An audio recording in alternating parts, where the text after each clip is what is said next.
What is unique key? Unique key అనేది ఒక టేబుల్‌లో డూప్లికేట్స్‌ని అలో చేయదు. ఏంటంటే మొత్తం అన్నీని ఫర్ ఎగ్జాంపుల్ యూనిక్ కీ అనేది మీరు ఒక ఈమెయిల్ ఐడీకి ఇచ్చారనుకోండి యూనిక్‌గా ఉండాలని.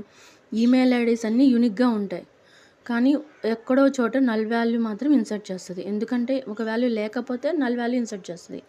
యూనిక్ కీ మీనింగ్ ఏంటంటే యూనిక్‌గా ఉంటది. నో డూప్లికేట్స్ ఉండవు. బట్ నల్ వాల్యూస్‌ని అలో చేస్తది. మామూలుగా జనరల్ ఎగ్జాంపుల్ వచ్చేసరికి యూజర్ ఐడీ అనేది ప్రైమరీ కీ అయితే, ఈ ఎగ్జాంపుల్‌లో ఈమెయిల్ అనేది యూనిక్. కొంతమందికి ఈమెయిల్ ఐడీ ఉండొచ్చు, కొంతమందికి ఉండకపోవచ్చు.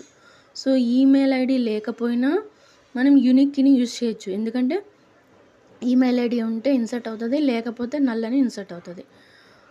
రియల్ టైమ్ ఎగ్జాంపుల్ వచ్చేసరికి యూజర్ నేమ్. యూజర్ నేమ్ అందరికీ ఉంటది. ఒకవేళ యూజర్ నేమ్ లేని చోట నల్ వాల్యూ ఇన్సర్ట్ అవుతది. And mobile number. Mobile number కూడా యూనిక్ కీనే.